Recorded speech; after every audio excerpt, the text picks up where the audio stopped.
Good morning students. अब हम लोग आज जो पढ़ने जा रहे हैं वो कॉमन फ्रेजेज कुछ है। मैं आपको कॉमन फ्रेजेज 10-10 करके हर दिन बोलूंगी। आप लोग उसको अपने प्रैक्टिस में लाओ। सिर्फ पढ़ने और याद करने से कुछ नहीं होता है, उसको यूटिलाइज करनी होती है। और फ्रेजेज जो है ना वो बहुत कम शब्दों में बहुत बातें समझा देती है।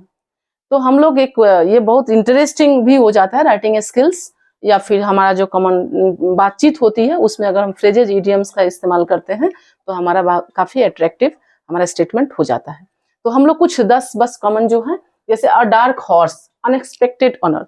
डार्क हॉर्स का मतलब क्या होता है? अचानक से आपके हाथ कुछ लग गया तो उसको हम क्या कहेंगे सेंटेंस में कि it's a dark horse for him. तो ये इसको आप लोग ध्यान में रखो। नेक्स्ट है बाइट अ बुलेट। जैसे हिंदी में हम कहते हैं लोहे के चन्ने चबाना, काफी कठिन काम करना। बहुत ज्यादा अगर कोई कठिन काम कोई कर रहा है तो उसको हम क्या कहते हैं? Bite a bullet. हाँ, to before yourself to do something that is unpleasant, difficult, to force yourself to do something that is very difficult।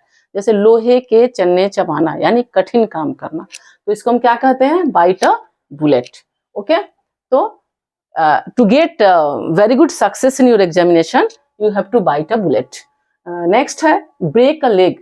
इसको कहते हैं गुड लक। क्या होता था ना, आयरिश ये वहां पे चलन थी कि जब फुटबॉल खेलते थे या कुछ बहुत अच्छा परफॉर्मेंस करते थे तो वे लोग अपने लेग्स को स्टंप करते थे। और लेग स्टंप करने से क्या होता था, काफी देर तक को करने रहने से लेग इंजुरी जैसा होता था, थोड़ा वे लोग उसको टर्न कर लेते थे, जिसके लिए हम कहते हैं कि break a leg. Break a leg मतलब it's time to break a leg, मतलब उसने बहुत अच्छा सक्सेस हासिल किया है, अब हमको डांस करना है, परफॉर्म करना है, इंजॉय करना है, उसको कहते हैं break a leg. That means to bring a good luck.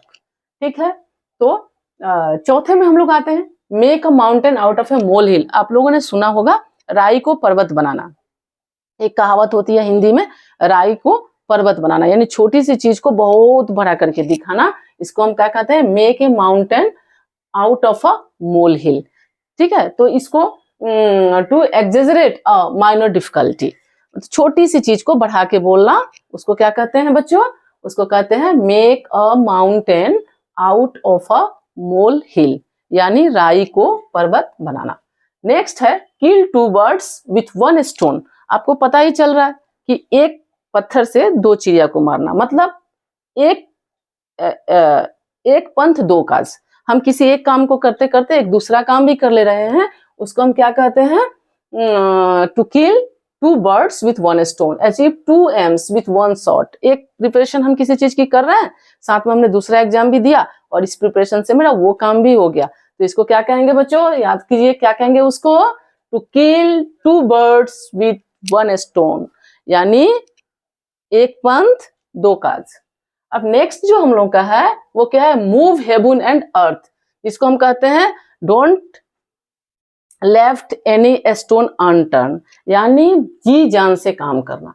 Move heaven and earth to make maximum efforts, काफी कोशिश करना है, उतनी कोशिश करना ताकि वो काम बिल्कुल मेरे हाथ से निकल ही ना सके, बिल्कुल इजी हो जाए, जितना भी डिफिकल्ट काम मेरे लिए बहुत आसान हो जाए, उसको हम क्या कहेंगे? क्या कहेंगे? Move heaven and earth to get this achievement I have moved heaven and earth. तो ये हुआ, क्या होता है? Not to left any stone unturned. Next है बच्चों keep the ball rolling. Keep the ball rolling that means ये आपको सेंस ही दे रहा है कि किसी काम को कंटिन्यू करना, रुकना नहीं।